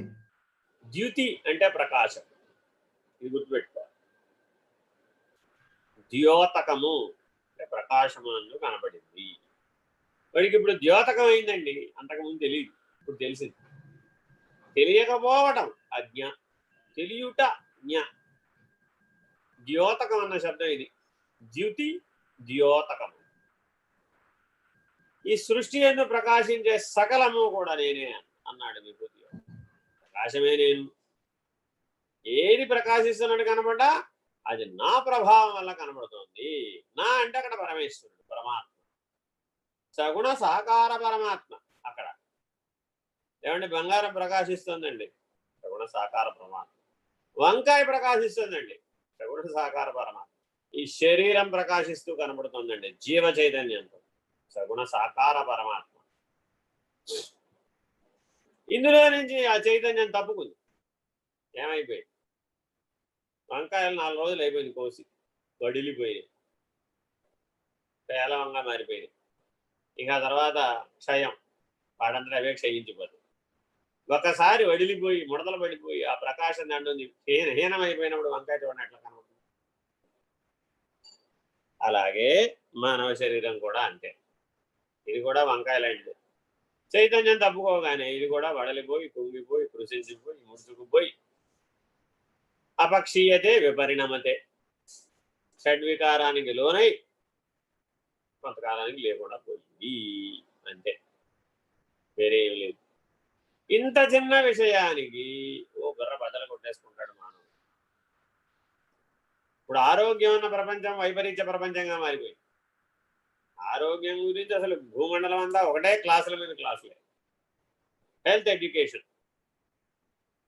కానీ సనాతన ధర్మంలో సహజమైనటువంటి ఆరోగ్య జీవన విధానం. మన సనాతన ధర్మాన్ని నిజంగా పాటించేటువంటి వాళ్ళకి ఈ గొడవలు ఏం రావు, ఏం సమస్యలు కూడా లేవు, నో ప్రాబ్లం. అది ఇంబైబ్డ్ అనమాట. అందుకని సనాతన ధర్మం అంటేనే వీటన్నింటి సమాహారం. సనాతన ధర్మానికి లక్ష్యం స్వరూప జ్ఞానం. స్వరూప జ్ఞాన నిష్ఠుడైనటువంటి వాడికి ఇవి అంత నిమిత్త మాత్రం. ఎందుకని అనే అసలు నిమిత్త కారణం, ఉపాదాన కారణం కాదు, అనే నిమిత్త కారణం, అనే సర్వకారణం కూడా. వాస్తవానికి తాను మహాకారణం. ఇదంతా బాహ్యం. లక్ష్యం పరబాహ్యం. బాహ్యమే సత్యముగా గోచరించేటటువంటి జీవస్థితి నుంచి ఎరుకను విడిచినటువంటి పరబాహ్య స్థితి వరకు నీ ప్రయాణం. ఇదంతా జ్ఞానంతో ముడిపడింది, అవగాహనతో ముడిపడింది, నిర్ణయంతో ముడిపడింది, సాధనతో ముడిపడింది. ఆ మార్గంలో ప్రయాణం చేసినటువంటి గురువర్యుల యొక్క మార్గదర్శకత్వంతో ముడిపడింది, గురు పరంపర యొక్క మార్గదర్శకత్వంతో ముడిపడింది. శరీరమే నేనన్న స్థితి నుంచి అశరీరి అనేటటువంటి స్థితి వరకు నీ పరిణామం జరగవలసింది. అప్పటి వరకు ఈ నానాత్వం నేను వెంబడిస్తుంది. ఆ నానాత్వం అనేక రూపాల్లో ఉండొచ్చు, అనేక వర్ణాల్లో ఉండొచ్చు, అనేక ఆశ్రమాల్లో ఉండొచ్చు, అనేక భేదములతో ఉండవచ్చు. ఇవేవి సత్యం కాదు. చదవండి. దేహము చెరించుటకు ఈ ఆత్మయే కారణమగుచున్నది. మనోబుద్ధులు ప్రవర్తించుటకు ఆత్మయే ఆధారమై ఉన్నది. ఇంద్రియములు పనిచేయుటకు వలయు శక్తి ఆత్మ నుండియే గ్రహించబడుచున్నది. ఆయన ఇంతేలనయ్యా ఆత్మానమఖిలాధారం. సూర్యుడు ప్రకాశించాలన్నా ఆత్మయే, చంద్రుడు ప్రకాశించాలన్నా ఆత్మయే, అగ్ని మండాలన్నా ఆత్మయే. ఆద్యశక్తి అని పేరు ఆత్మకు. ఆదిశక్తి అని అంటాం మామూలుగా, దానికి ఆద్యశక్తి అని పేరు. శక్తికి ప్రారంభ స్థానం ఏదైతే ఉందో స ఆత్మ, అదే ఆత్మ. అమ్మవారి రూపంలో మనం అర్చిస్తున్నామే, అమ్మవారి పేరు లలితా త్రిపుర సుందరని అనేక పేర్లతోటి మనం అమ్మవారికి కూడా నానా రకాల పేర్లు, నానా రకాల వ్రతాలు, దీక్షలు, జపాలు, తపాలు, యజ్ఞాలు, యాగాలు, హోమాలు, బలులు, ఎట్సెట్రా ఎట్సెట్రా ఎట్సెట్రా అన్నీ ఏర్పాటు చేసేసాం. నిజానికి ఆదిశక్తి, ఆద్యశక్తి అయినటువంటి స్థితి అందు ఆత్మస్వరూపి స్వరూప జ్ఞాన నిష్ట. ఇంత గొడవ పడక్కర్లేదు, ఈ గోలంతా నువ్వు పొందక్కర్లేదు. నీ సంస్కారాల వలన అట్లా అవుతున్నావు అంతే, వేరే ఏం లేదు. సత్యాన్ని తెలుసుకుంటే అంతా అమ్మన్నా అయ్యన్నా అంతా ఆత్మస్వరూపంలో భాగమేనని తెలుసుకుంటే అప్పుడు ఇచ్ఛాక్రియా జ్ఞానశక్తుల చేత, బ్రహ్మ విష్ణు రుద్రుల చేత, సరస్వతి, మహాకాళి, లక్ష్మి అనే త్రిశక్తి స్వరూపమైనటువంటి రూపనామాల చేత ఈ దైవీ సంబంధమైనటువంటి ప్రపంచంలో పడిపోకుండా ఉంటాం. ఇది కూడా పెద్ద ప్రపంచం. ఇది భక్తితో కూడుకున్నటువంటి ప్రపంచమే. కానీ పరాభక్తి స్థితి ఎందు ఉన్నటువంటిది స్వాత్మనిష్ట ఒక్కటే, నిజ భక్తి ఎందు ఉన్నటువంటిది స్వరూప జ్ఞాన నిష్ట ఒక్కటే. అక్కడ అమ్మ ఆత్మస్వరూపుడు, అయ్య కూడా ఆత్మస్వరూపుడే. స్వరూప జ్ఞాన నిష్టలో ఇవన్నీ సమావిష్టం అయిపోయి కలిసిపోయి నదులుగా ఉన్నప్పుడు వేరువేరుగా ఉన్నాయి, పేర్లు వేరుగా ఉన్నాయి. ప్రదేశాన్ని బట్టి నామ రూప వర్ణ రుచి భేదములు ఏర్పడ్డాయి నదీ జలానికి. కానీ తన స్వస్థానమైన సముద్రంలో చేరిపోగానే అన్నిటికీ ఒకటే, ఒకే వర్ణం, ఒకే రంగు, ఒకే రుచి, ఒకే రూపం. స్వస్థితి యందు స్వరూప భేదం లేదు, రూపభేదం అసలు లేదు. స్వరూపంలోనే లేదంటే రూపంలో ఎక్కడ ఉంది? వర్ణం లేదు. నో జాతి, నైవ లింగ, నో నామ, నా రూప. ఇలా కూడా చెప్తుంది. నిర్వాణ షట్కం అందరూ చదువుకోవాలన్నమాట ప్రతిరోజు. అందులో నుంచి బయటపడాలి. జ్ఞాన మార్గంలో ప్రవేశించాలంటే నిర్వాణ షట్కాన్ని ఆచరించాలి. ఆచరణీయంగా ఎవరికైతే నిర్వాణ షట్కం ఉంటుందో వాళ్ళు ఈ సూత్రాన్ని బాగా అర్థం చేసుకుని, వాళ్ళు ఈ శ్లోకాన్ని బాగా అర్థం చేసుకుని ఇందులో నుంచి జాగ్రత్తగా బయటపడు. అనేకత్వంగా, నానాత్వంగా, భేదంతో కనపడేవన్నీ ఒకే ఆత్మ ఆధారంగానే పనిచేస్తున్నాయి, కదులుతూ ఉన్నాయి, సంకల్పిస్తూ ఉన్నాయి, వ్యవహరిస్తూ ఉన్నాయి, ఫలితాన్ని పొందుతూ ఉన్నాయి. అంత సమస్తము ఆత్మ ఆధారం. ఆత్మానమఖిల ఆధారం కదా.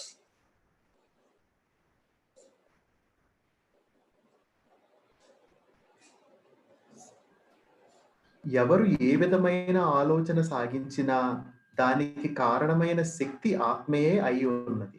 అంతే, శక్తి రూపం ఒకటే. బల్బు వేరే, ఫ్యాన్ వేరే, ఫ్రిడ్జ్ వేరే, ఏసీ వేరే, కరెంటు ఒక్కటే. As simple as it. చదవండి. అందరిలో భాషించు ఆత్మ ఒక్కటియే. ఆత్మ ఒక్కటే గాని రెండు కానేరదు.